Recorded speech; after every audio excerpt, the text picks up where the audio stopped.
Welcome to inspire yourself. Inspire ইয়োরসেলফের আরও একটি রান্নার পর্বে আপনাদের সকলকে স্বাগত জানাই। আজকে আপনাদের সাথে শেয়ার করে নেব দুর্দান্ত স্বাদের আর এই গরমের একদম উপযোগী একটা ডালের রেসিপিটা খেতে যেমন সুন্দর হয়ে থাকে আর বানানোও কিন্তু ভীষণ সহজ, খুব ঝটপট তৈরি হয়ে যায়। তাহলে দেরি না করে ভিডিওটা শুরু করা যাক। ভিডিও শুরু করার আগে বলে নিই, আমার চ্যানেলে নতুন হলে চ্যানেলটা সাবস্ক্রাইব করে আমার পাশে থাকবেন। ডাল তৈরি করার জন্য আমি নিয়েছি হাফ বাটি পরিমাণে মুসুরির ডাল। ডালের পরিমাপটা আপনারা আপনাদের প্রয়োজন অনুযায়ী বাড়িয়ে বা কমিয়ে ব্যবহার করতে পারেন। আর তার সাথে নিয়েছি একটা মিডিয়াম সাইজের আলুটাকে আমি ছোট টুকরো করে কেটে রেখেছি। আর নিয়েছি সজনা ডাঁটাটা এক্ষেত্রে আমি ডাঁটার ওপরে যে আঁশের মতন অংশটা থাকে সেটাকে তুলে ফেলে দিয়ে ব্যবহার করেছি। এর কারণ হলো ডাঁটার মধ্যে খুব ভালোভাবে ডালের রসটা ঢুকে যাবে এবং ডাঁটাটা খেতে খুব সুন্দর সুস্বাদু হবে। ঠিক যেমন ভিডিওতে দেখতে পাচ্ছেন এই রকমভাবে আঁশগুলোকে সমস্ত কিছু তুলে আমি আগে থেকেই ফেলে রেখেছি। এক্ষেত্রে আমি 4 থেকে 5টা ডাঁটা ব্যবহার করেছি। আপনারা আপনাদের প্রয়োজন অনুযায়ী ডাঁটার পরিমাণ বাড়িয়ে বা কমিয়ে অবশ্যই ব্যবহার করতে পারেন। এবার রান্নাটা শুরু করে দেওয়ার পালা। তার জন্য কড়া বসিয়েছি। কড়াতে প্রথমেই দিয়ে দিলাম 2 গ্লাসের মতো জল। পরিমাপ অনুযায়ী এক্ষেত্রে আমার 400 ml মতো জল ব্যবহার করেছি। আর জলটা দেওয়ার পর আগে থেকে ধুয়ে যে ডালটা রেখেছিলাম সেই ডালটা এতে যোগ করে দিলাম। ডালটা প্রথম পর্যায়ে একটু সেদ্ধ করে নিতে হবে। ডাল যোগ করার পর জলটা ফুটতে শুরু করেছে। ঠিক যেমন এখন দেখতে পাচ্ছেন ডালের ওপরের দিকে সাদা সাদা অংশ বা ফেনার মতন অংশ ভেসে উঠতে শুরু করেছে। এগুলিকে ডালের অশুদ্ধি বা ইমপিউরিটিস বলে, আমরা কম বেশি প্রত্যেকেই জানি, তাই এটাকে একটু তুলে ফেলে দিতে হবে। ঠিক যেমনভাবে ভিডিওতে দেখতে পাচ্ছেন একটা হাতার সাহায্যে ওপরের ফেনা ফেনা অংশগুলো আমি তুলে ফেলে দেওয়ার চেষ্টা করছি। এক্ষেত্রে বলে বোঝাবার কিছু নেই, আমরা কম বেশি এটা প্রত্যেকেই করে থাকি আর এই কাজটা করে নেওয়া অত্যন্ত জরুরিও। এবার এতে যোগ করে দেব আগে থেকে ধুয়ে পরিষ্কার করে রাখা সজনা ডাঁটাগুলোকে দিলাম, তার সাথে দিলাম আলুর টুকরোগুলো।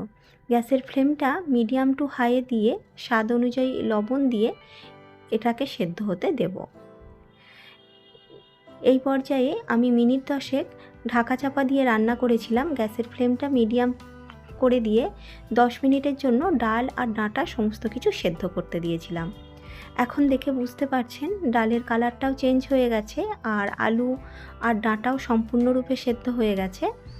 এবার একটা পাত্রে এটাকে ট্রান্সফার করে দেব। একটা পাত্রে এটা তুলে রাখলাম। অপরদিকে কড়ার মধ্যে অবশিষ্ট যে অংশটুকু লেগে রয়েছে তাতে অল্প একটু জল দিয়ে কড়াটা ধুয়ে না ফেলে দিয়ে সেই জলটাও এই ডালে আমি যোগ করে দিলাম। এবার পরবর্তী রান্নাটা শুরু করব। কড়াটা ধুয়ে পরিষ্কার করা হয়ে গেছে। এই কড়াতে দিয়ে দিলাম 2 চামচের মতো সর্ষের তেল। রান্নাটা সর্ষের তেলেই হবে। তেলটা ভালো করে গরম হলে একটা গোটা তেজপাতা আর একটা শুকনো লঙ্কা আর 1/4 টিস্পুনের মতো দিলাম 5 ফোড়ন। ফোড়ন থেকে মিষ্টি গন্ধ বেরোতে শুরু করলে দিয়ে দেব ঝিরিঝিরি করে কাটা একটা মিডিয়াম সাইজের পেঁয়াজ। একটা মিডিয়াম সাইজের পেঁয়াজকে আমি লম্বা লম্বা করে ঝিরিঝিরি করে কেটেছি। আপনারা আপনাদের প্রয়োজন অনুযায়ী বা অন্যভাবেও কাটতে পারেন। এবার পেঁয়াজটাকে ভালো করে ভাজতে শুরু করব। পেঁয়াজটার বেশ রঙটা কালার চেঞ্জ হবে আর অল্প একটু নরমও হয়ে আসবে। এই পর্যায়ে দিয়ে দিলাম গ্রেট করা রসুনটা আমি গ্রেট করে ব্যবহার করেছি আর 4 থেকে 5 কোয়া রসুন আমি এক্ষেত্রে ব্যবহার করেছি।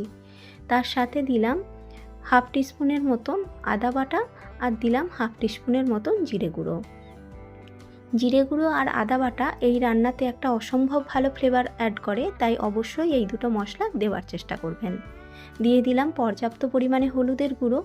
এই পর্যায়ে আমার মশলাটা একটু শুকনো শুকনো বলে মনে হয়েছে, তাই আমি অল্প অল্প জল যোগ করে মশলাটাকে ভালো করে কষিয়ে নিয়েছি।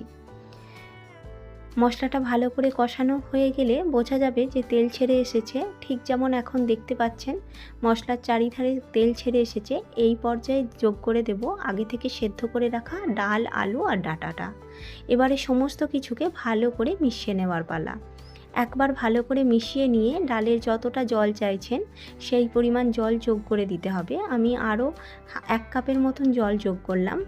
এই ডালটা একটু ঘন, মানে ঘন ডালটা খেতেই বেশি ভালো লাগে, পাতলা ডাল খেতে একটু ভালো লাগে না এই ডালটার ক্ষেত্রে। তবে আপনারা আপনাদের প্রয়োজন অনুযায়ী ঘন বা পাতলা করে বানাতে পারেন। দিয়ে দিলাম স্বাদ অনুযায়ী লবণ। আমি ডাল সেদ্ধের সময় লবণ যোগ করেছি, তাই লবণের পরিমাপটা এই পর্যায়ে একটু বুঝেই দিতে হবে। এবার গ্যাসের ফ্লেমটাকে বাড়িয়ে দিয়ে মিনিট 5 ধরে একটু ফুটিয়ে নিয়েছি। তৈরি হয়ে গেল দুর্দান্ত স্বাদের এই অসম্ভব সুন্দর ডালের রেসিপিটা। ভাত দিয়ে তো ভালো লাগেই, এছাড়াও রুটি দিয়েও খেতে কিন্তু এই ডালের রেসিপিটা অসম্ভব ভালো লাগে। সকালে তাড়াহুড়োর মাঝে এই ডালের রেসিপিটা একদিন করে দেখতে পারেন। আশা করি বাড়ির প্রত্যেকে ভাতের সাথে খেতে খুব পছন্দ করবে। আজকের রেসিপি আপনাদের যদি ভালো লেগে থাকে তাহলে রেসিপিটাতে ছেড়ে যাওয়ার আগে একটা লাইক করবেন, পারলে বন্ধুদের সাথে ভিডিওটা অনেক শেয়ার করবেন। আর আমার চ্যানেলে এখনও নতুন হয়ে থাকলে চ্যানেলটা সাবস্ক্রাইব করে নেওয়ার অনুরোধ রইল। পাশে থাকা বেল আইকনটা অবশ্যই প্রেস করে রাখবেন, তাতে করে আমি নতুন কোনো ভিডিও আপলোড করলে ভিডিওর নোটিফিকেশান সবার আগে আপনার কাছে পৌঁছে যাবে।